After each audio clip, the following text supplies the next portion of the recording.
British വാർത്താ ഏജൻസികൾ ഒരു വാർത്ത പുറത്തുവിട്ടു. സുഭാഷ് ചന്ദ്രബോസ് ടോക്കിയോയിലേക്കുള്ള യാത്രക്കിടെ വിമാനം തകർന്ന് മരിച്ചു.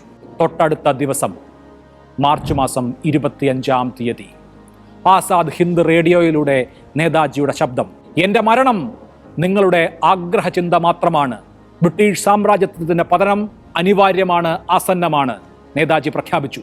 ലക്ഷക്കണക്കിന് ഇന്ത്യക്കാർ ആശ്വാസ കണ്ണീരണിഞ്ഞു ആ നിമിഷങ്ങളിൽ. രണ്ടാം ലോക മഹായുദ്ധം നടക്കുകയാണ്. സുഭാഷ് ചന്ദ്രബോസിനെ പോലെയുള്ള ഒരു നേതാവിൻ്റെ ജീവൻ വെച്ച് റിസ്ക് എടുക്കാൻ കഴിയില്ല, അതുകൊണ്ട് ആകാശമാർഗേണ പോകേണ്ട എന്ന് പറഞ്ഞ ഹിറ്റ്ലർ പകരം ഞങ്ങൾ അന്തർവാഹിനി അയച്ച് താങ്കളെ ബാങ്കോക്ക് വരെ എത്തിക്കാം എന്നൊരു ഓഫർ മുന്നോട്ട് വെച്ചു. ആബിദ് ഹസൻ സുഭാഷ് ചന്ദ്രബോസിനോട് ചോദിച്ചു, അങ്ങയുടെ ജീവിതത്തിലെ ഏറ്റവും വിഷമം നിറഞ്ഞ കാര്യം എന്താണ് എന്ന്. അതിന് സുഭാഷ് ചന്ദ്രബോസ് പറഞ്ഞ മറുപടി, എൻ്റെ രാജ്യത്തിന് പുറത്ത് കഴിയേണ്ടി വരുന്നതാണ് എൻ്റെ ജീവിതത്തിലെ ഏറ്റവും വിഷമം പിടിച്ച കാര്യം എന്ന്.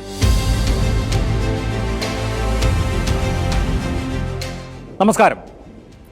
രാജ്യസ്നേഹികളുടെ രാജകുമാരൻ എന്നാണ് മഹാത്മാഗാന്ധി സുഭാഷ് ചന്ദ്രബോസിനെ വിശേഷിപ്പിച്ചത്. ഇന്ത്യയുടെ ഒരേ ഒരു നേതാജി സുഭാഷ് ചന്ദ്രബോസിൻ്റെ ജീവിതത്തിലെ പ്രോജ്വലമായ ഒരു ഘട്ടമാണ് ഇന്ന് DNA അനാവരണം ചെയ്യുന്നത്. 1941 ബ്രിട്ടീഷ് ഇന്ത്യയിൽ നിന്ന് രക്ഷപ്പെട്ട് യൂറോപ്പിലെത്തി അവിടെ നിന്ന് ഇന്ത്യൻ സ്വാതന്ത്ര്യ സമരത്തിൻ്റെ നേതൃശബ്ദമായി എങ്ങനെ ബോസ് മാറി എന്നാണ് നമ്മൾ ഈ ലക്കത്തിൽ അന്വേഷിക്കുന്നത്. ബോസിൻ്റെ അനന്തരവനായ ശിശിർ കുമാർ ബോസിൻ്റെ മകൻ സുഗത ബോസ് അക്കാലം പുസ്തകത്തിലാക്കിയിട്ടുണ്ട്. അത് ഈ ലക്കത്തിലെ പ്രധാനപ്പെട്ട റഫറൻസുകളിൽ ഒന്നാണ്. മുഹമ്മദ് സിയാവുദ്ദീൻ എന്ന കള്ളപ്പേരിലാണ് ബ്രിട്ടീഷുകാരുടെ കണ്ണുവെട്ടിച്ച് 1941 ജനുവരി മാസം 18-ാം തീയതി പുലർച്ചെ കൽക്കത്തയിലെ വീട്ടിൽ നിന്ന് ബോസ് ഇറങ്ങുന്നത്. അനന്തരവനായ ശിശിർ കുമാർ ബോസ് ഡ്രൈവ് ചെയ്തു. അങ്ങനെ കൊൽക്കത്ത നഗരപ്രാന്തം പിന്നിട്ട് അദ്ദേഹം ഡൽഹിയിലേക്കാണ് പോകുന്നത്. ഡൽഹിയിലേക്ക് പോകാൻ ഡൽഹി കൽക്ക മെയിലിൽ ഡൽഹിയിലേക്ക് സഞ്ചരിക്കുന്നു സുഭാഷ് ചന്ദ്രബോസ് മുഹമ്മദ് സിയാവുദ്ദീൻ എന്ന പേരിൽ. ഡൽഹിയിലെത്തി ജനുവരി 19-ാം തീയതി ഫ്രോണ്ടിയർ മെയിലിൽ അദ്ദേഹം പെഷവാറിലേക്ക് പോകുന്നു. പെഷവാറിൽ ഫോർവേഡ് ബ്ലോക്കിൻ്റെ പ്രവർത്തകരായ സുഭാഷ് ചന്ദ്രബോസിൻ്റെ വിശ്വസ്തരായ ആളുകൾ അദ്ദേഹത്തെ സ്വീകരിക്കാനുണ്ട്. അബാദ് ഖാൻ്റെ വീട്ടിലാണ് അദ്ദേഹത്തിന് താമസം ഒരുക്കിയിരുന്നത്. അവിടെ വെച്ച് മുഹമ്മദ് സിയാവുദ്ദീൻ ബധിരനും മൂകനുമായ ഒരു പത്താനായി മാറുകയാണ്. പേരിൽ മാറ്റമൊന്നുമില്ല. അതുവരെ ഒരു നോർത്ത് ഇന്ത്യൻ മുസ്ലിം ആയിരുന്നുവെങ്കിൽ ഇനി പഷ്തൂൺ ഗോത്രത്തിൽപ്പെട്ട ഒരാളായി വേണം മുന്നോട്ട് പോകാൻ. അതിനായി പഷ്തൂൺ രീതികൾ അവിടെ വെച്ച് അബാദ് ഖാൻ്റെ വീട്ടിൽ വെച്ച് ബോസ് പഠിക്കുകയാണ്. കൂടെ ഉള്ളത് ഭഗവത് റാമാണ്. ഭഗവത് റാം റഹ്മത്ത് ഖാൻ എന്ന് പേര് മാറ്റി. അങ്ങനെ പെഷവാറിൽ നിന്ന് അഫ്ഗാനിസ്ഥാൻ്റെ തലസ്ഥാനമായ കാബൂളിലേക്ക് പോകണം. കാബൂളിലേക്ക് പോകാൻ വലിയ തയ്യാറെടുപ്പുകൾ നടത്തിയിരുന്നു. ബ്രിട്ടീഷ് രഹസ്യ പോലീസിൻ്റെ കണ്ണ് വെട്ടിക്കേണ്ടതുണ്ട്. അങ്ങനെ ബധിരനും മൂകനുമായ മുഹമ്മദ് സിയാവുദ്ദീനും ബന്ധുവായ റഹ്മത്ത് ഖാനും കാറിൽ പുറപ്പെട്ടു. അഫ്ഗാൻ അതിർത്തിക്ക് 1/2 കിലോമീറ്റർ അപ്പുറം വെച്ച് ആ കാർ യാത്ര അവസാനിപ്പിച്ചു. കാർ തിരികെ പോയി. റഹ്മത്ത് ഖാനും മുഹമ്മദ് സിയാവുദ്ദീനും അവർ അവിടുത്തെ ഒരു ദർഗ സന്ദർശിക്കാനായി പോവുകയാണ് എന്ന വ്യാജേനയാണ് അഫ്ഗാൻ അതിർത്തി കടക്കേണ്ടത്. തുടർന്നുള്ള യാത്ര കൂടുതലും നടന്നാണ്. കഴുതപ്പുറത്തും ട്രക്കിലും ഒക്കെയായി ജലാലാബാദിൽ എത്തുന്നു. ജലാലാബാദിൽ എത്തി 2 ദിവസത്തിന് ശേഷമാണ് കാബൂളിലേക്ക് പോകേണ്ടത്. ജലാലാബാദിൽ നിന്ന് ജനുവരി 30-ന് കാബൂളിലേക്ക് യാത്ര പുറപ്പെടുന്നു. അങ്ങനെ ജനുവരി 31-ാം തീയതി സുഭാഷ് ചന്ദ്രബോസ് കാബൂളിൽ എത്തിച്ചേരുകയാണ്. ലാഹോർ ഗേറ്റിന് സമീപത്തെ ഒരു ചെറിയ ലോഡ്ജിലാണ് ബോസിന് താമസം കണ്ടെത്താൻ കഴിഞ്ഞിട്ടുള്ളത്. മുഹമ്മദ് സിയാവുദ്ദീൻ എന്ന പേരിൽ ഇവർ രണ്ടുപേരും അവിടെ റൂം എടുക്കുകയാണ്. സോവിയറ്റ് യൂണിയനിലേക്ക് പോവുക എന്നുള്ളതായിരുന്നു ആദ്യത്തെ പദ്ധതി. ഭഗവത് റാം സോവിയറ്റ് അംബാസഡറെ ബന്ധപ്പെടാൻ ശ്രമിച്ചു, പക്ഷേ നടന്നില്ല.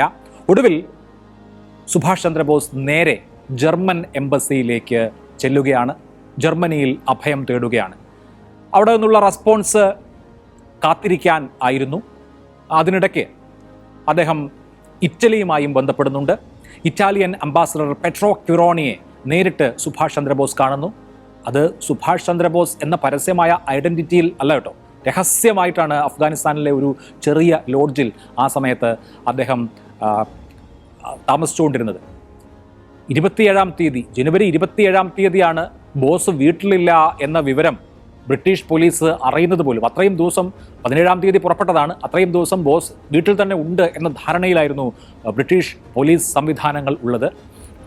ഈ സമയത്ത് എങ്ങനെ യൂറോപ്പിലേക്ക് കടക്കാം എന്നുള്ളതാണ് പ്രധാനമായും സുഭാഷ് ചന്ദ്രബോസ് ഇറ്റലിയുടെയും ജർമ്മനിയുടെയും റഷ്യയുടെയും പ്രതിനിധികളുമായി ആലോചിച്ചുകൊണ്ടിരുന്നത്. സോവിയറ്റ് യൂണിയൻ ആ സമയത്ത് ജർമ്മനിയുമായി ഒരു അനാക്രമണ സന്ധിയിൽ ഏർപ്പെട്ടിരിക്കുകയായിരുന്നു. 2-ാം ലോക മഹായുദ്ധത്തിൽ സോവിയറ്റ് യൂണിയൻ ആ സമയത്ത് പങ്കാളിയായിരുന്നില്ല. അപ്പോൾ സോവിയറ്റ് യൂണിയൻ വഴി, മോസ്കോ വഴി ബെർലിനിലേക്ക് എന്നുള്ളതാണ് പ്ലാൻ. അതിനായി സോവിയറ്റ് ട്രാൻസിറ്റ് വിസയ്ക്കുള്ള ശ്രമങ്ങൾ നടത്തിക്കൊണ്ടിരിക്കുകയാണ്. ഇതൊക്കെ നടത്തിക്കൊണ്ടിരിക്കുന്നതിനിടെ ഫെബ്രുവരി മാസം 27-ാം തീയതി ബ്രിട്ടീഷ് രഹസ്യ പോലീസ് ഇറ്റാലിയൻ കേബിളുകൾ ഇന്റർസെപ്റ്റ് ചെയ്തു. അതുവഴി കാബൂളിലുണ്ട് സുഭാഷ് ചന്ദ്രബോസ് എന്ന് അവർ കണ്ടുപിടിക്കുകയും ചെയ്തു. ഇനിയുള്ള സമയം എന്ന് പറയുന്നത് വളരെ വളരെ സൂക്ഷിച്ച് നീങ്ങേണ്ട കാലമാണ്. കാരണം സുഭാഷ് ചന്ദ്രബോസിനെ വധിക്കാനാണ് ബ്രിട്ടീഷ് രഹസ്യ പോലീസിന് കിട്ടിയിരിക്കുന്ന നിർദ്ദേശം. ഇതിനിടയിൽ സുരക്ഷിതമായി ബെർലിനിൽ എത്തിക്കാൻ ബെർലിനും മോസ്കോയും റോമും ചേർന്ന് ഒരു സംയുക്ത നീക്കം നടത്തുകയാണ്. ട്രാൻസിറ്റ് വിസ നൽകാൻ സോവിയറ്റ് യൂണിയൻ തയ്യാറായതോടുകൂടി യാത്ര സംബന്ധിക്കുന്ന പ്ലാൻ ആയി. അങ്ങനെ സുഭാഷ് ചന്ദ്രബോസിന്, മുഹമ്മദ് സിയാവുദ്ദീന് പുതിയ ഒരു പാസ്പോർട്ട് കിട്ടുന്നു. ഒരു ഇറ്റാലിയൻ പൗരൻ ആയി. ഒർലാൻഡോ മൊസാട്ട, അതാണ് പുതിയ പേര്. അങ്ങനെ ഒർലാൻഡോ മൊസാട്ടോ ആയി ഹിന്ദുക്കുഷ് കടന്ന് റഷ്യ വഴി ബെർലിനിലേക്ക് പോവുകയാണ് നേതാജി സുഭാഷ് ചന്ദ്രബോസ്. 1941 ഏപ്രിൽ മാസം 2-ാം തീയതിയാണ് ബോസ് ബെർലിനിലെത്തിയത്. അവിടെ ഭാര്യ എമിലി കാത്തു നിൽക്കുന്നുണ്ടായിരുന്നു. ഈ ഇറ്റാലിയൻ ഐഡന്റിറ്റിയിൽ ഓർലാൻഡോ മൊസാട്ടയായി തുടർന്ന് ബെർലിനിൽ താമസിക്കുകയാണ് സുഭാഷ് ചന്ദ്രബോസ്. ഇന്ത്യയെ മോചിപ്പിക്കുക സുഭാഷ് ചന്ദ്രബോസിന്റെ മുമ്പിലുള്ള ഒരേ ഒരു ലക്ഷ്യം അതാണ്.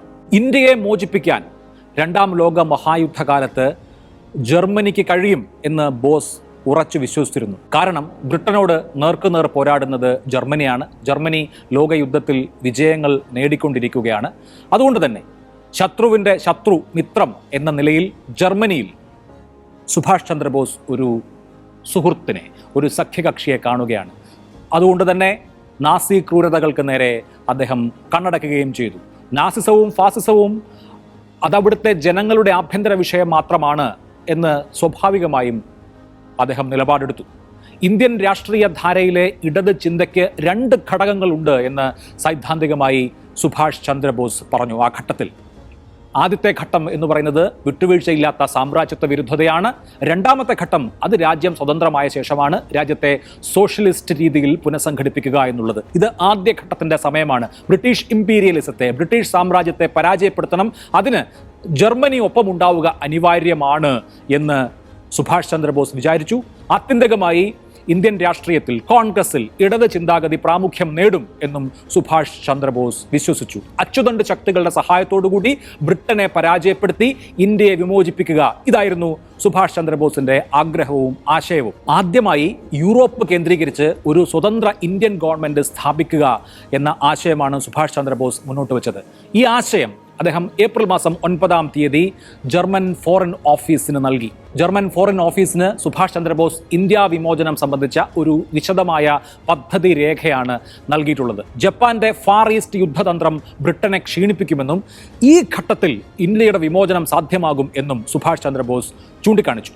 അവിടെ ജർമ്മനിയിൽ എത്തിയ ശേഷം അദ്ദേഹത്തിൻ്റെ ആദ്യത്തെ പ്രധാനപ്പെട്ട കൂടിക്കാഴ്ച ഏപ്രിൽ മാസം 29-നാണ് നടന്നത്. അത് ബെർലിനിൽ വെച്ചല്ല നടന്നത്, വിയന്നയിൽ വെച്ചാണ്. വിയന്നയിലെ ഇംപീരിയൽ ഹോട്ടലിൽ വെച്ച് ജോവാക്കിം റിബൻട്രോപ്പിനെ സുഭാഷ് ചന്ദ്രബോസ് കണ്ടു. റിബൻട്രോപ്പ് ജർമ്മനിയുടെ വിദേശകാര്യ മന്ത്രിയാണ്.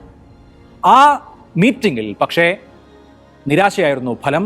ഇന്ത്യ മോചനത്തിന് സമയമായിട്ടില്ല എന്നാണ് ജർമ്മനിയുടെ നിലപാടായി റിബൻട്രോപ്പ് സുഭാഷ് ചന്ദ്രബോസിനെ അറിയിച്ചത്.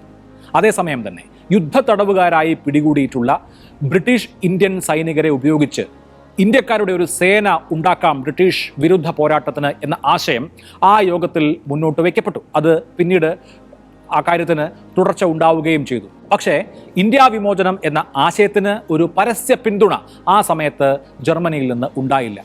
മെയ് 3-ാം തീയതി സുഭാഷ് ചന്ദ്രബോസ് ഒരു സപ്ലിമെന്ററി മെമ്മോറാണ്ടം സമർപ്പിച്ചു. ആ മെമ്മോറാണ്ടത്തിൽ പറഞ്ഞത് അച്ചുതണ്ട് ശക്തികൾ ഇന്ത്യയുടെയും അറബ് രാഷ്ട്രങ്ങളുടെയും സ്വാതന്ത്ര്യം സംബന്ധിച്ച് വ്യക്തമായ പ്രഖ്യാപനം നടത്തണം എന്നതാണ്. അച്ചുതണ്ട് ശക്തികൾ 2-ാം ലോക മഹായുദ്ധ കാലത്ത് ജർമ്മനി, ഇറ്റലി, ജപ്പാൻ എന്നിവയായിരുന്നു. സുഭാഷ് ചന്ദ്രബോസിൻ്റെ പ്ലാൻ എന്ന് പറയുന്നത് ജർമ്മനിയിൽ നിന്ന് സോവിയറ്റ് യൂണിയൻ വഴി അഫ്ഗാനിസ്ഥാൻ വഴി ഇന്ത്യയിലേക്ക് പട നയിക്കുക, ബ്രിട്ടീഷ് സാമ്രാജ്യത്വത്തെ പരാജയപ്പെടുത്തുക എന്നുള്ളതായിരുന്നു. രണ്ട് ഭരണകൂടങ്ങളുമായി, ഇറ്റലിയുടെയും ജർമ്മനിയുടെയും ഭരണകൂടങ്ങളുമായി നിരന്തരമായ ആശയവിനിമയം നടത്തിവരികയായിരുന്നു 1941 ആദ്യ മാസങ്ങളിൽ നേതാജി സുഭാഷ് ചന്ദ്രബോസ്. ജൂൺ 22 അദ്ദേഹം റോമിലായിരുന്നു. ഇറ്റലിയുടെ പ്രതിനിധികളുമായി ചർച്ചയ്ക്ക് എത്തിയതായിരുന്നു. അന്നാണ് ബോസിനെ സംബന്ധിച്ച് ഹൃദയം തകർക്കുന്ന ഒരു വാർത്ത അദ്ദേഹം കേട്ടത്. അത് ജർമ്മനി സോവിയറ്റ് യൂണിയനെ ആക്രമിച്ചു എന്നുള്ളതായിരുന്നു. ജർമ്മൻ സോവിയറ്റ് സൗഹൃദത്തിലാണ് ബോസിന്റെ എല്ലാ പദ്ധതികളും കിനാവ് കണ്ടിരുന്നത്. ജർമ്മനി സോവിയറ്റ് യൂണിയനെ ആക്രമിച്ചതോടുകൂടി ആ പ്രതീക്ഷകൾ തകിടം മറിയുകയാണ്. ജർമ്മനിയെ ഇന്ത്യക്കാർ ഒരു അധിനിവേശ ശക്തിയായി കാണും എന്ന് ബോസ് പരിതപിച്ചു. ജൂലൈ 17 അദ്ദേഹം വിയന്ന, റോം സന്ദർശനം കഴിഞ്ഞ് ബെർലിനിൽ തിരിച്ചെത്തി.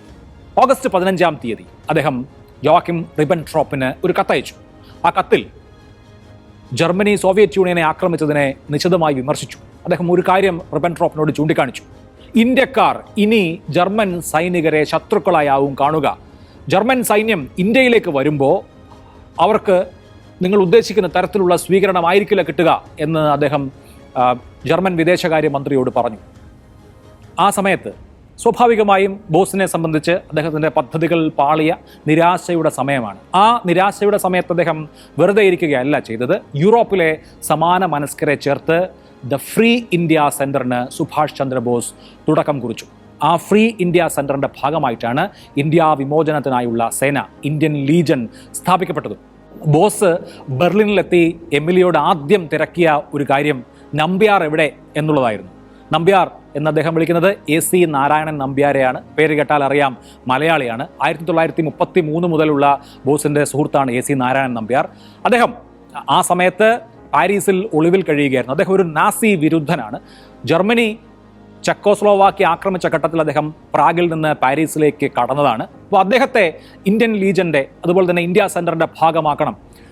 അദ്ദേഹത്തിന് പ്രത്യയശാസ്ത്രപരമായ തടസ്സമുണ്ട് നാസി ജർമ്മനിയുമായി സഹകരിക്കാൻ. ഒടുവിൽ AC നാരായണൻ നമ്പ്യാരെ നേതാജി സംസാരിച്ച് കൺവിൻസ് ചെയ്യിക്കുന്നു. 1942 തുടക്കത്തിൽ നമ്പ്യാരും ഗിരിജാ മുഖർജിയും എത്തുകയാണ്. അങ്ങനെ ദ ഫ്രീ ഇന്ത്യ സെൻറ്റർ വിപുലപ്പെടുകയാണ്. ഫ്രീ ഇന്ത്യ സെൻറ്ററിൻ്റെ ഭാഗമായി NG സ്വാമി, അദ്ദേഹം മദ്രാസിൽ നിന്നുള്ള, തമിഴ്നാട്ടിൽ നിന്നുള്ള ആളാണ്. ആബിദ് ഹസൻ ഹൈദരാബാദ് സ്വദേശിയാണ്. അവരൊക്കെ സുഭാഷ് ചന്ദ്രബോസിൻ്റെ വലയത്തിലേക്ക് എത്തിച്ചേരുകയാണ്. ഓഗസ്റ്റ് മാസത്തിൽ തന്നെ, അതായത് 1941 ഓഗസ്റ്റിൽ തന്നെ ദ ഫ്രീ ഇന്ത്യ സെൻറ്റർ സജീവമാകുന്നു. MR Vyas, PB Sharma, Pramod Sen Gupta, JK Banerjee, Habibur Rahman, AM Sultan തുടങ്ങിയവരാണ് പ്രധാന റോളുകളിൽ വന്നത്. ജർമ്മൻ ഫോറിൻ ഓഫീസിൻ്റെ സ്പെഷ്യൽ ഇന്ത്യ ഡിവിഷൻ ഈ സെൻറ്ററുമായി ചേർന്ന് പ്രവർത്തിക്കുകയും ചെയ്തു. അങ്ങനെ ഫ്രീ ഇന്ത്യ സെൻറ്ററിൻ്റെ നേതൃത്വത്തിൽ ആദ്യം രൂപം കൊണ്ടത് ഒരു 90 അംഗ കമാൻഡോ സംഘമാണ്. ഈ കമാൻഡോ സംഘത്തിന് ജർമ്മനിയിൽ നിന്നുള്ള അതിവിദഗ്ധ പരിശീലനം ലഭിച്ചു. സെൻറ്ററിൻ്റെ സൈനിക വിങ്ങിൻ്റെ ചുമതല ആബിദ് ഹസനും NG സ്വാമിക്കുമായിരുന്നു. അങ്ങനെ ആദ്യത്തെ പരിശീലനം കഴിഞ്ഞ് 90 അംഗ കമാൻഡോ ഫോഴ്സ് രൂപം കൊണ്ടു. ഈ ത്രിവർണ്ണ എംബ്ലത്തിൽ, ത്രിവർണ്ണ പതാകയുടെ രൂപത്തിൽ കടുവ ആലേഖനം ചെയ്ത എംബ്ലമായിരുന്നു ആ സൈനികരുടെ യൂണിഫോമിൽ ഉണ്ടായിരുന്നത്. നിരവധി ഇന്ത്യക്കാർ ബ്രിട്ടീഷ് ഇന്ത്യൻ സേനയുടെ ഭാഗമായി 2ാം ലോക മഹായുദ്ധത്തിൽ പങ്കെടുത്തിരുന്നു. അവരെ യുദ്ധ തടവുകാരായി അച്ചുതണ്ട് ശക്തികൾ പിടികൂടിയിരുന്നു. അതിൽ കൂടുതൽ പേരെയും താമസിപ്പിച്ചിരുന്നത് ഇറ്റലിയിലാണ്. അപ്പോൾ ഈ സൈനികരെ, ഇന്ത്യയുടെ പുതിയ സേനയുടെ ഭാഗമാകാൻ താല്പര്യമുള്ളവരെ റിക്രൂട്ട് ചെയ്യുക എന്നുള്ളതാണ് അടുത്ത ഘട്ടം. ആ റിക്രൂട്ട്മെൻറ്റിന് ജർമ്മനിയും ഇറ്റലിയും അനുമതി നൽകിയതോടുകൂടി കൂടുതൽ ട്രെയിനിങ് ക്യാമ്പുകൾ ഉണ്ടായി. അങ്ങനെ ഇന്ത്യൻ ലീജൻ വിപുലപ്പെട്ടു. 17,000-ഓളം ബ്രിട്ടീഷ് ഇന്ത്യൻ സൈനികരുണ്ടായിരുന്നു. 42 തുടക്കമാകുമ്പോഴേക്ക് അതിൽ 4,000 പേരെ റിക്രൂട്ട് ചെയ്യാൻ സുഭാഷ് ചന്ദ്രബോസിന് കഴിഞ്ഞു. അങ്ങനെ ജർമ്മനിയിൽ, ബെർലിനിൽ ഇന്ത്യയുടെ മോചനത്തിനായി ഒരു ഇന്ത്യൻ സൈന്യം തയ്യാറെടുക്കുകയാണ്. 1941 November 2 the free India centre ഔദ്യോഗികമായി അനാവരണം ചെയ്യപ്പെട്ടത്. ഫ്രീ ഇന്ത്യ സെൻറ്ററിൻ്റെ പതാകയായി തീരുമാനിച്ചത് ത്രിവർണ്ണ പതാകയാണ്, കോൺഗ്രസിൻ്റെ ത്രിവർണ്ണ പതാകയെ. പക്ഷേ ആ ത്രിവർണ്ണ പതാകയിൽ നിന്ന് ചർക്ക മാറ്റി കുതിക്കുന്ന ഒരു കടുവയാണ് ആലേഖനം ചെയ്തിരിക്കുന്നത്. ചർക്കയ്ക്ക് പകരം ത്രിവർണ്ണത്തിൽ കടുവ, അതായിരുന്നു ഫ്രീ ഇന്ത്യ സെന്ററിന്റെ ഔദ്യോഗിക പതാക. ദേശീയ ഗാനം വേണം. ജനഗണമന ആണ് സുഭാഷ് ചന്ദ്രബോസ് തെരഞ്ഞെടുത്തത്. വന്ദേ മാതരം വേണ്ട എന്ന് സുഭാഷ് ചന്ദ്രബോസ് ആദ്യമേ തീരുമാനിച്ചിരുന്നു. അതെല്ലാവർക്കും സ്വീകാര്യമാകില്ല എന്ന ഒരു ചിന്തയിലാണ് അത്. സാരേ ജഹാൻ സെ അച്ഛ അദ്ദേഹത്തിന്റെ മനസ്സിലുണ്ടായിരുന്നു, അത് പരിഗണിച്ചിരുന്നു. പക്ഷേ പൊതു തീരുമാനം ജനഗണമനയ്ക്ക് അനുകൂലമായിരുന്നു. അങ്ങനെ ജനഗണമന ഔദ്യോഗിക ഗാനമായി. ഓർക്കണം, പിന്നീട് ഇന്ത്യ സ്വതന്ത്രമായപ്പോൾ ഇന്ത്യയുടെ ദേശീയ ഗാനമായി തിരഞ്ഞെടുക്കപ്പെട്ടത് ഇതേ ജനഗണമനയാണ്. ആബിദ് ഹസനാണ് സൈന്യത്തിന്റെ ചുമതലയുള്ള ഒരു വ്യക്തി എന്ന് ഞാൻ നേരത്തെ പറഞ്ഞിരുന്നല്ലോ. രജ്പുത് സൈനികർ പരസ്പരം കാണുമ്പോൾ ജയ് രാംജി കി എന്ന് അഭിവാദ്യം ചെയ്യുന്നത് ആബിദ് ഹസന്റെ ശ്രദ്ധയിൽപ്പെട്ടു. അപ്പോൾ അദ്ദേഹം ലീജനിലെ സൈനികർക്ക് എല്ലാവർക്കുമായി ഒരു പൊതു അഭിവാദ്യം ഉണ്ടാക്കാൻ തീരുമാനിച്ചു. അങ്ങനെ ഇത് പരിഷ്കരിച്ച് ജയ് ഹിന്ദുസ്ഥാൻ കി എന്നാക്കി. ഈ ജയ് ഹിന്ദുസ്ഥാൻ കി കുറച്ചുകൂടി ചുരുക്കിയതാണ് ജയ് ഹിന്ദ് ആയി മാറിയത്. അങ്ങനെ അത് ഔദ്യോഗിക ഗ്രീറ്റിംഗ് ആയി തിരഞ്ഞെടുക്കപ്പെട്ടു. ഈ ജയ് ഹിന്ദാണ് ഇന്ത്യയുടെ ദേശീയ അഭിവാദ്യമായി മാറിയത്. ജയ് ഹിന്ദ് എന്ന ഇന്ത്യയുടെ ദേശീയ അഭിവാദ്യത്തിന്റെ പിറവി ഇങ്ങനെയാണ്. സുഭാഷ് ചന്ദ്രബോസ് ജയ് ഹിന്ദിനെ സ്വീകരിച്ചു. ആ സമയത്ത് ബ്രിട്ടീഷ് ഇന്ത്യൻ സൈന്യത്തിൽ ഇന്ത്യൻ സൈനികർക്ക് 3 മെസ്സുകളാണുള്ളത്. ഹിന്ദുക്കൾക്കൊന്ന്, സിഖുകാർക്കൊന്ന്, മുസ്ലിങ്ങൾക്കൊന്ന്. പക്ഷേ ഇന്ത്യൻ ലീജണിൽ കോമൺ മെസ്സായിരുന്നു. എല്ലാ മതവിഭാഗങ്ങൾക്കും ഒറ്റ മെസ്സായിരുന്നു. അവർ ഒരുമിച്ചായിരുന്നു ഭക്ഷണം കഴിച്ചിരുന്നത്. ആബിദ് ഹസൻ ഒരു പൊതു പ്രാർത്ഥന കൂടി സജസ്റ്റ് ചെയ്തു. പക്ഷേ അത് നേതാജി അംഗീകരിക്കുകയുണ്ടായില്ല. ഇങ്ങനെ ഇന്ത്യക്ക് വേണ്ടി ഒരു സൈന്യം അവിടെ രൂപം കൊള്ളുന്നു. ദ ഫ്രീ ഇന്ത്യ സെന്റർ നിലവിൽ വന്നു. ഈ സമയത്ത് ഏഷ്യയിൽ ജപ്പാന്റെ നേതൃത്വത്തിൽ വലിയ യുദ്ധ മുന്നേറ്റം നടക്കുകയാണ്. ബ്രിട്ടൻ അക്ഷരാർത്ഥത്തിൽ വിറകൊണ്ടു എന്ന് പറയാം. ഫെബ്രുവരി 15-ാം തീയതി ഒരു പ്രധാനപ്പെട്ട തീയതിയാണ്. ഫെബ്രുവരി 15-ാം തീയതി 2ാം ലോക മഹായുദ്ധത്തിൽ ബ്രിട്ടനിൽ നിന്ന് സിംഗപ്പൂർ ജപ്പാൻ പിടിച്ചു. ഇത് സ്വാഭാവികമായും നേതാജിയെ ആവേശഭരിതനാക്കി. ഫെബ്രുവരി 19, 1942. അനേക നാളുകൾക്ക് ശേഷം ഇന്ത്യക്കാർ അവരുടെ പ്രിയപ്പെട്ട നേതാവിൻ്റെ ശബ്ദം കേട്ടു. ഇന്ത്യൻ റേഡിയോ സെറ്റുകളിലൂടെ ആ ശബ്ദം ഒഴുകിയെത്തി. This is Subhash Chandra Bose speaking to you over Azad Hind radio. Azad Hind റേഡിയോയിലൂടെ സുഭാഷ് ചന്ദ്രബോസ് ബ്രിട്ടന്റെ പതനം ആസന്നമാണ് എന്ന് പ്രഖ്യാപിച്ചു. ഇന്ത്യ സ്വാതന്ത്ര്യത്തിലേക്ക് പുലരുന്ന പുലരി ഉണ്ടാകും എന്ന് അദ്ദേഹം തൻ്റെ നാട്ടുകാരോട് പറഞ്ഞു. തുടർന്ന് അങ്ങോട്ട് ആസാദ് ഹിന്ദ് റേഡിയോ വഴി സുഭാഷ് ചന്ദ്രബോസ് ഇന്ത്യൻ ദേശാഭിമാനികളെ പ്രചോദിപ്പിച്ചുകൊണ്ടേയിരുന്നു. ഈ സമയത്തൊക്കെ ജപ്പാനുമായി നല്ല ബന്ധം പുലർത്തുന്നുണ്ട് നേതാജി സുഭാഷ് ചന്ദ്രബോസ്. ഏഷ്യയിലെ ജപ്പാന്റെ യുദ്ധവിജയങ്ങൾക്ക് പിന്നാലെ ഫെബ്രുവരി മാസം 26-ാം തീയതി സുഭാഷ് ചന്ദ്രബോസ് ഒരു 11 പദ്ധതിക്ക് രൂപം നൽകി. ആ പദ്ധതി ഇങ്ങനെയാണ്: അച്ചുതണ്ട് ശക്തികൾ ഇന്ത്യയുടെ വിമോചനത്തിനുള്ള പോരാട്ടം പ്രഖ്യാപിക്കണം. പട നയിക്കാൻ ഞാൻ സുഭാഷ് ചന്ദ്രബോസ് ഉടൻ ഈസ്റ്റ് ഏഷ്യയിലേക്ക് പോകണം. അദ്ദേഹം ജർമ്മനിക്കും ഇറ്റലിക്കും മുൻപിൽ ആവശ്യം മുന്നോട്ട് വെച്ചു. മ്യാൻമാറിലേക്ക് പോയി അവിടെ നിന്ന് ഇന്ത്യയിലേക്ക് സൈനിക നീക്കം നടത്തുക എന്നുള്ളതായിരുന്നു സുഭാഷ് ചന്ദ്രബോസിന്റെ പദ്ധതി.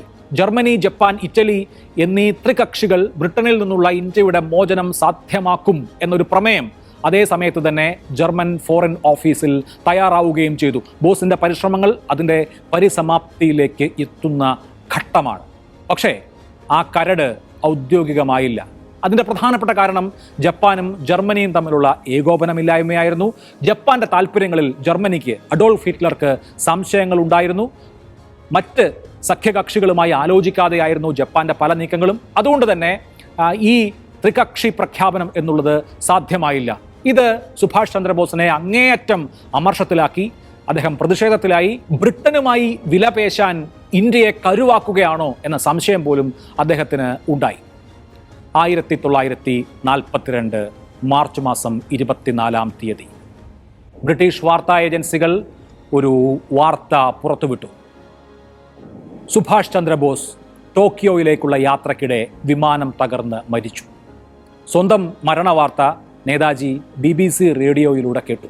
ഗാന്ധിജി വാർത്ത കേട്ട് സുഭാഷ് ചന്ദ്രബോസിന്റെ അമ്മ പ്രഭാവതിക്ക് ഒരു ടെലഗ്രാം അയച്ചു. താങ്കളുടെ ധീരനായ പുത്രന്റെ സ്മരണകളിൽ ഈ രാജ്യം പ്രണമിക്കുന്നു എന്ന് ഗാന്ധിജി പ്രഭാവതിയെ അറിയിച്ചു. പക്ഷേ സുഭാഷ് ചന്ദ്രബോസ് മരിച്ചു എന്ന വാർത്ത പ്രഭാവതി വിശ്വസിച്ചിരുന്നില്ല. തൊട്ടടുത്ത ദിവസം മാർച്ച് മാസം 25-ാം തീയതി ആസാദ് ഹിന്ദ് റേഡിയോയിലൂടെ നേതാജിയുടെ ശബ്ദം. എൻ്റെ മരണം നിങ്ങളുടെ ആഗ്രഹചിന്ത മാത്രമാണ്. ബ്രിട്ടീഷ് സാമ്രാജ്യത്വത്തിന്റെ പതനം അനിവാര്യമാണ്, ആസന്നമാണ്, നേതാജി പ്രഖ്യാപിച്ചു. ലക്ഷക്കണക്കിന് ഇന്ത്യക്കാർ ആശ്വാസ കണ്ണീരണിഞ്ഞു ആ നിമിഷങ്ങളിൽ. 1942 ക്രിപ്സ് മിഷൻ ഇന്ത്യയിലേക്ക് വന്നു. പൂർണ്ണമായ സ്വാതന്ത്ര്യം എന്നതല്ലാതെ യാതൊരു ഒത്തുതീർപ്പിനും വഴങ്ങരുത് എന്ന് ആസാദ് ഹിന്ദ് റേഡിയോയിലൂടെ നേതാജി നിരന്തരം ആവശ്യപ്പെട്ടു. ആ സമയത്ത് ഇന്ത്യക്കാർക്കുള്ളതാണ് എന്ന് ജാപ്പനീസ് ഏകാധിപതി ടോജോ പ്രഖ്യാപിച്ചത് സുഭാഷ് ചന്ദ്രബോസിന് കൂടുതൽ ഊർജമായി. ഇന്ത്യയെയും അറബ് രാഷ്ട്രങ്ങളെയും ബ്രിട്ടീഷ് നിയന്ത്രണത്തിൽ നിന്ന് മോചിപ്പിക്കാനുള്ള പോരാട്ടം സംബന്ധിച്ച ഒരു രേഖയുടെ കരട് ജപ്പാൻ കൊണ്ടുവന്നു. ഇത് ജപ്പാൻ ജർമ്മനിക്കും അതുപോലെ തന്നെ ഇറ്റലിക്കും നൽകി. ഈ രേഖ സ്വീകരിച്ച ജോക്കിം റിബൻട്രോപ്പ് ഏപ്രിൽ മാസം 16-ാം തീയതി ഇത് അംഗീകരിക്കാം, ജപ്പാൻ മുന്നോട്ട് വെച്ച ഈ പ്രപ്പോസൽ അംഗീകരിക്കാം എന്ന കുറിപ്പോടുകൂടി അഡോൾഫ് ഫ്യൂറർക്ക് നൽകി. പക്ഷേ അഡോൾഫ് ഹിറ്റ്ലർ ആ നിർദ്ദേശം തള്ളുകയാണ് ഉണ്ടായത്. ഇപ്പോൾ ഇന്ത്യയുടെ വിഷയത്തിൽ ഇടപെടേണ്ടതില്ല എന്നുള്ളതായിരുന്നു അപ്പോഴത്തെ ഹിറ്റ്ലറുടെ നിലപാട്. ഇറ്റലി കുറച്ചുകൂടി അനുകൂല സമീപനത്തിലായിരുന്നു. പക്ഷേ അവിടെയും ഹിറ്റ്ലർ ഇടപെട്ടു. ഏപ്രിൽ മാസം 29-ാം തീയതി ബെനിറ്റോ മുസോളിനിയുമായി അഡോൾഫ് ഹിറ്റ്ലർ സംഭാഷണം നടത്തി. ജപ്പാന്റെ ഈ പദ്ധതി അംഗീകരിക്കുന്നതിൽ നിന്ന് മുസോളിനിയെ ഹിറ്റ്ലർ പിന്തിരിപ്പിച്ചു. 1942 മെയ് മാസം 5-ാം തീയതി നേതാജി സുഭാഷ് ചന്ദ്രബോസ് റോമിലെത്തി. അദ്ദേഹത്തിന് വളരെ സുപ്രധാനമായ ഒരു കൂടിക്കാഴ്ച ഉണ്ടായിരുന്നു. മറ്റാരുമല്ല, ഇറ്റാലിയൻ ഏകാധിപതി ബെനിറ്റോ മുസോളിനി. മുസോളിനിയെ കണ്ടു ബോസ്. മുസോളിനിയെ ഇന്ത്യൻ സാഹചര്യം കൺവിൻസ് ചെയ്യിക്കുന്നതിൽ യഥാർത്ഥത്തിൽ ബോസ് വിജയിക്കുകയുണ്ടായി. ഈ കാര്യങ്ങൾ ചൂണ്ടിക്കാണിച്ച് ജർമ്മൻ ഫോറിൻ ഓഫീസിന് ടെലിഗ്രാം അയക്കാൻ നിർദ്ദേശിച്ചു മുസോളിനി അദ്ദേഹത്തിൻ്റെ ഓഫീസിനോട്. പക്ഷേ അപ്പോഴും മുസോളിനിയുടെ അനുകൂല സമീപനത്തെ ഹിറ്റ്ലർ വീറ്റോ ചെയ്യുന്നതാണ് കണ്ടത്. ഹിറ്റ്ലർ വീണ്ടും ഒരിക്കൽ കൂടി ഈ പ്രപ്പോസൽ നിരസിച്ചു. മെയ് മാസം 22 വീണ്ടും സുഭാഷ് ചന്ദ്രബോസ് റിബൻട്രോപ്പിന് കത്തയച്ചു. ആ കത്തിൽ ബോസ് പറഞ്ഞു, ഇതാണ് ഏറ്റവും അനുയോജ്യമായ സമയം, ഇന്ത്യയുടെ മോചനത്തിന് ശ്രമിക്കേണ്ട സമയമാണിത്. എനിക്ക് ഇനി ഇവിടെ തുടരാൻ കഴിയില്ല, എനിക്ക് ഈസ്റ്റ് ഏഷ്യയിലേക്ക് പോയേ പറ്റൂ എന്ന് സുഭാഷ് ചന്ദ്രബോസ് ജർമ്മൻ വിദേശകാര്യമന്ത്രിയോട് പറഞ്ഞു. മെയ് മാസം 29-ാം തീയതി ഏറ്റവും പ്രധാനപ്പെട്ട ആ കൂടിക്കാഴ്ച നടന്നു. അഡോൾഫ് ഫ്യൂററെ നേരിട്ട് കാണുകയാണ് നേതാജി സുഭാഷ് ചന്ദ്രബോസ്. പ്രതീക്ഷിച്ചതുപോലെ ഇന്ത്യയുടെ മോചനത്തിന് ഇടപെടണം എന്ന ആവശ്യം അഡോൾഫ് ഹിറ്റ്ലർ തള്ളിക്കളഞ്ഞു. പക്ഷേ ഒരു കാര്യത്തിൽ അനുകൂല സമീപനം ഹിറ്റ്ലർ സ്വീകരിച്ചു. കിഴക്കൻ ഏഷ്യയിലേക്ക് പോകണം എന്ന സുഭാഷ് ചന്ദ്രബോസിന്റെ ആവശ്യം അഡോൾഫ് ഹിറ്റ്ലർ അംഗീകരിച്ചു. പക്ഷേ ആകാശമാർഗണയുള്ള യാത്ര അസാധ്യമാണ് എന്ന് ഹിറ്റ്ലർ പറഞ്ഞു. 2-ാം ലോക മഹായുദ്ധം നടക്കുകയാണ്. സുഭാഷ് ചന്ദ്രബോസിനെ പോലെയുള്ള ഒരു നേതാവിൻ്റെ ജീവൻ വെച്ച് റിസ്ക് എടുക്കാൻ കഴിയില്ല.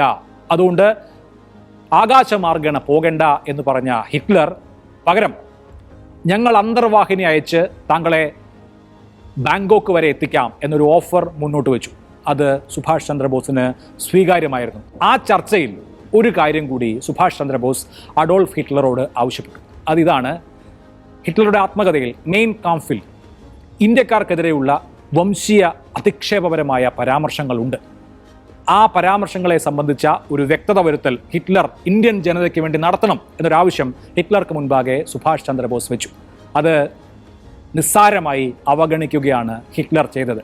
ഹിറ്റ്ലറുമായുള്ള കൂടിക്കാഴ്ചയെക്കുറിച്ച് നേതാജിയുടെ അനുയായികൾ പിന്നീട് എഴുതിയിട്ടുണ്ട്. സുഭാഷ് ചന്ദ്രബോസ് ഒരിക്കലും ഓർമ്മിക്കാൻ ആഗ്രഹിക്കാത്ത ഒരു കൂടിക്കാഴ്ചയായിരുന്നു അത് എന്ന് ഗിരിജ മുഖർജി എഴുതിയിട്ടുണ്ട്. ആ കൂടിക്കാഴ്ചയുടെ കയ്പ്, അനിഷ്ടം ഏറ്റവും അടുത്ത അനുയായികളുമായി സുഭാഷ് ചന്ദ്രബോസ് പലപ്പോഴും പങ്കുവെക്കുകയും ചെയ്തു. ഓഗസ്റ്റ് മാസമായപ്പോൾ ഇന്ത്യ സ്വാതന്ത്ര്യ സമരത്തിൻ്റെ തീച്ചൂളയിലേക്ക് വീഴുകയാണ്. പ്രവർത്തിക്കുക അല്ലെങ്കിൽ മരിക്കുക എന്ന് മഹാത്മാഗാന്ധി ഇന്ത്യൻ ജനതയോട് ആഹ്വാനം ചെയ്തു. ക്വിറ്റ് ഇന്ത്യ സമരം ആരംഭിച്ചു. ഓഗസ്റ്റ് മാസം 9 ആകുമ്പോഴേക്ക് ഗാന്ധിയും നെഹ്റുവും അടക്കം മിക്കവാറും മുഴുവൻ കോൺഗ്രസ് നേതാക്കളും ജയിലഴിക്കുള്ളിലായി. ഈ സമയത്ത് നാട്ടിലേക്കെത്താനുള്ള അഭിവാജ്ഞ അതിതീവ്രമായിരുന്നു സുഭാഷ് ചന്ദ്രബോസിൽ. വിദേശത്ത് കഴിയുന്ന ഓരോ നിമിഷവും സുഭാഷ് ചന്ദ്രബോസിനെ അസ്വസ്ഥനാക്കിക്കൊണ്ടിരുന്നു. അദ്ദേഹം ആസാദ് ഹിന്ദ് റേഡിയോയിലൂടെ ജനങ്ങളോട് ബ്രിട്ടീഷ് വിരുദ്ധ ആഹ്വാനങ്ങൾ നിരന്തരമായി നടത്തിക്കൊണ്ടേയിരിക്കുകയായിരുന്നു. ആസാദ് ഹിന്ദ് റേഡിയോ 7 ഭാഷകളിൽ അന്ന് ബ്രോഡ്കാസ്റ്റ് ചെയ്യുന്നുണ്ടായിരുന്നു. അതേസമയം തന്നെ ആസാദ് മുസ്ലിം റേഡിയോയും സ്ഥാപിക്കപ്പെട്ടു. ഹബീബുർ റഹ്മാനും AM സുൽത്താനുമായിരുന്നു ആസാദ് മുസ്ലിം റേഡിയോയുടെ ചുമതല. അതിലൂടെ ഉറുദുവിലും സ്വാതന്ത്ര്യ സന്ദേശം നിരന്തരം നൽകിക്കൊണ്ടിരുന്നു. അന്തർവാഹിനി വഴി ഈസ്റ്റ് ഏഷ്യയിലേക്ക് പോകാം എന്ന പ്രപ്പോസൽ ജർമ്മനി മുന്നോട്ട് വെച്ചെങ്കിലും ആ യാത്ര പക്ഷേ നീണ്ടുകൊണ്ടേയിരുന്നു. ഈ സമയത്ത് ബോസിന്റെ ഭാര്യ എമിലി ഗർഭിണിയാണ്. എമിലി കുടുംബാംഗങ്ങൾക്കൊപ്പം താമസിക്കാൻ വിയന്നയിലേക്ക് പോയി. ബോസ് ഏഷ്യ യാത്രയ്ക്ക് തയ്യാറെടുക്കുകയാണ്. ഇന്ത്യൻ ലീജന്റെ ചുമതല ACN നമ്പ്യാരെ ഏൽപ്പിച്ചു. ഒറ്റ നിബന്ധന മാത്രമേ ജർമ്മനിക്ക് മുമ്പിൽ ഈ സൈന്യത്തെ സംബന്ധിച്ച് ബോസ് വെച്ചുള്ളൂ.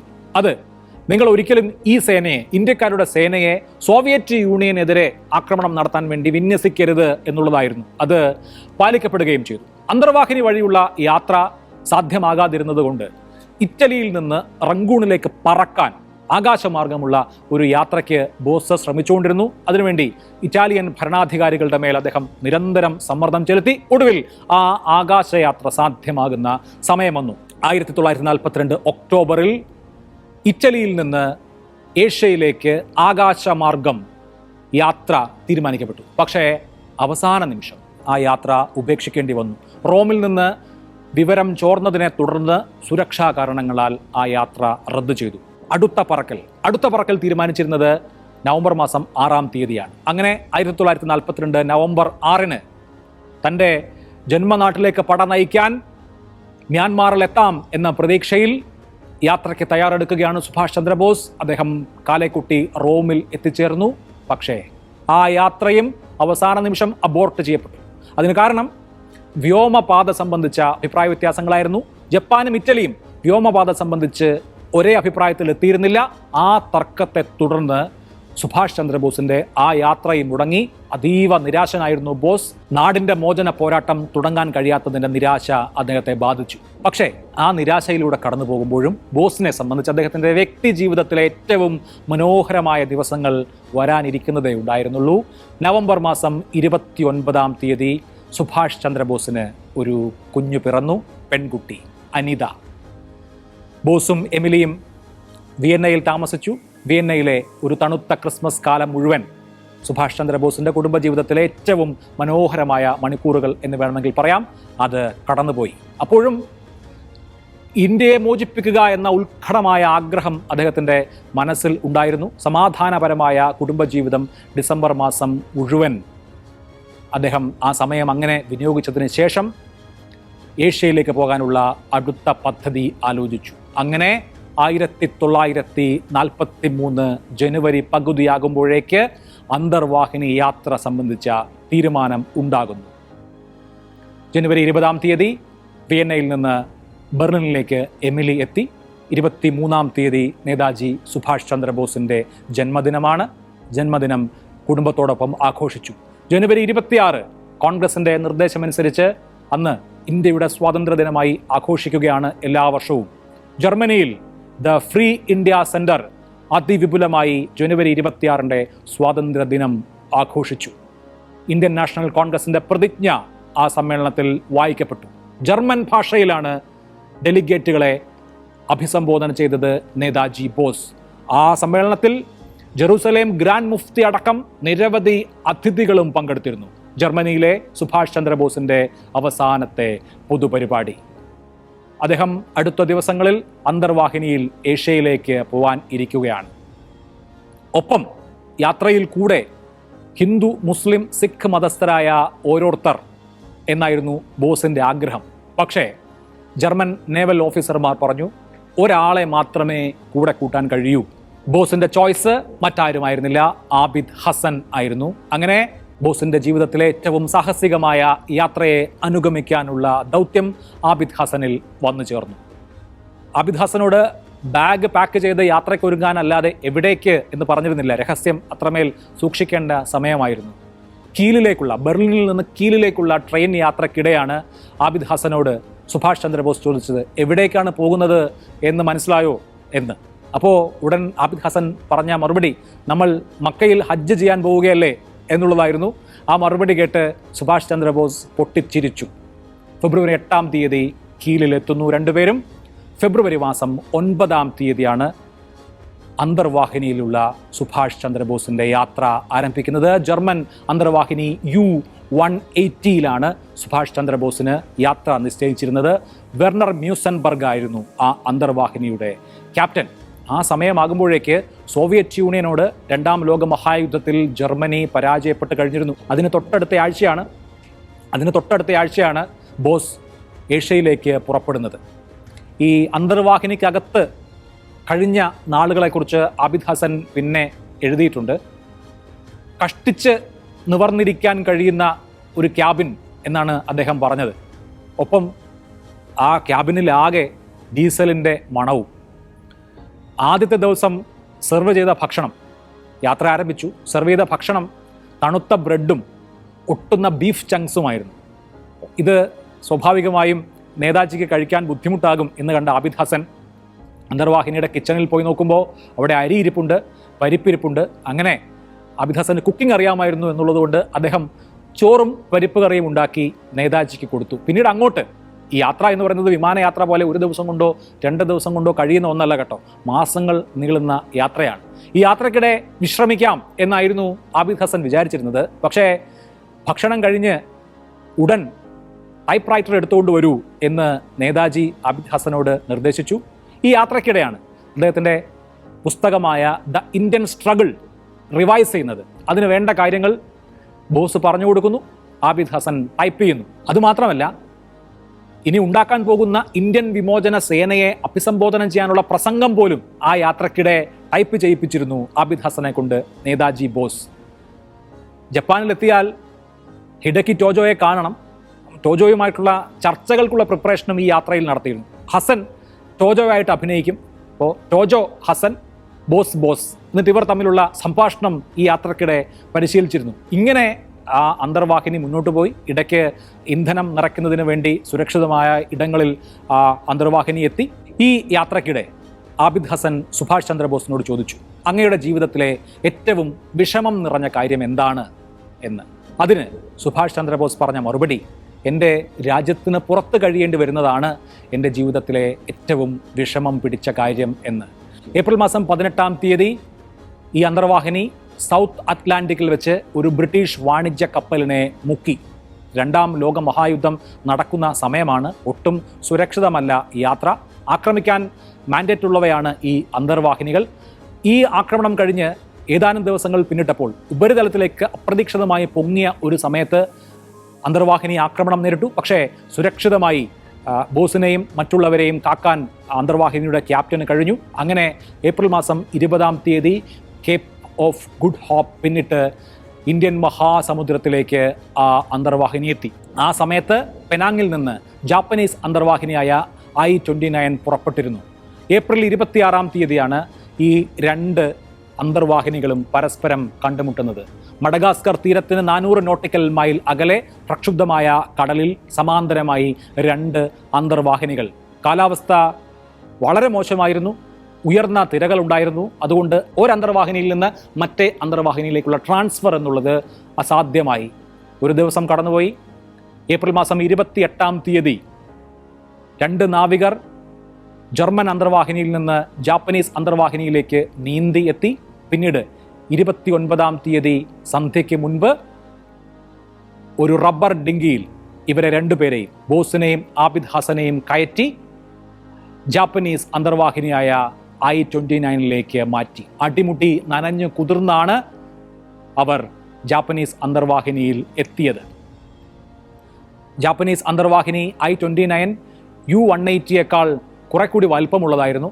അവിടെ ബോസിനൊരു ക്യാബിൻ കിട്ടുകയും ചെയ്തു.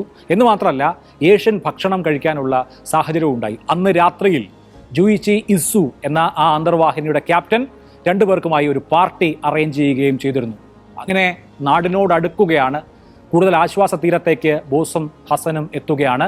മെയ് 6 സുരക്ഷിതമായി സുമാത്രയുടെ തീരദ്വീപായ സബാങ്ങിൽ ബോസും കൂട്ടരും എത്തിച്ചേർന്നു. ഈ അന്തർവാഹിനി വഴിയുള്ള യാത്രയെക്കുറിച്ച് പറയുമ്പോൾ U-180 അന്തർവാഹിനിയിലാണ് ബഹുദൂരം ബോസും ആബിദ് ഹസനും സഞ്ചരിച്ചത്. ആ കാലത്ത് ആ അന്തർവാഹിനിയിലെ ജർമ്മൻ ബോട്ടുകളിലെ മരണനിരക്ക് എന്ന് പറയുന്നത് 80%. അതായത് ആ യാത്രയുടെ സക്സസ് റേറ്റ് വെറും 20% എന്നറിഞ്ഞാണ് ഈ യാത്ര തുടങ്ങിയത്. ഈ യാത്രയിൽ ബോസിൻ്റെയും അതുപോലെ തന്നെ ആബിദ് ഹസൻ്റെയും ഫോട്ടോ എടുത്ത ഫോട്ടോഗ്രാഫർ തൊട്ടടുത്ത ദൗത്യത്തിൽ വെച്ച് കൊല്ലപ്പെട്ടു. ഇനി ഈ ജാപ്പനീസ് അന്തർവാഹിനിയുടെ കാര്യമെടുത്താൽ, ജാപ്പനീസ് അന്തർവാഹിനിയുടെ ക്യാപ്റ്റനായ ഇസു I-11 ക്യാപ്റ്റനായിരിക്കെ തൊട്ടടുത്ത വർഷം കൊല്ലപ്പെട്ടു. എന്ന് മാത്രമല്ല, ഈ സബാങ്ങിലേക്ക് കൊണ്ടുവന്ന ഈ I-29 അന്തർവാഹിനി ഉണ്ടല്ലോ, ആ അന്തർവാഹിനിയെ പസഫിക്കിൽ വെച്ച് 1944 അമേരിക്ക മുക്കുകയുണ്ടായി. അങ്ങനെ ഏറ്റവും സാഹസികമായ, വിജയം കാണാൻ 20% മാത്രം സാധ്യതയുള്ള ഒരു ദൗത്യത്തിനാണ് ബോസ് തയ്യാറെടുത്തത്. ആ യാത്രയിലാണ് ബോസ് പങ്കുചേർന്നത്. അങ്ങനെ വിജയകരമായി അദ്ദേഹം സബാങ്ങിൽ എത്തിച്ചേർന്നു. സബാങ്ങിൽ കുറച്ചു ദിവസം വിശ്രമിച്ചതിന് ശേഷം സുഭാഷ് ചന്ദ്രബോസ് ടോക്കിയോയിലേക്ക് പോയി.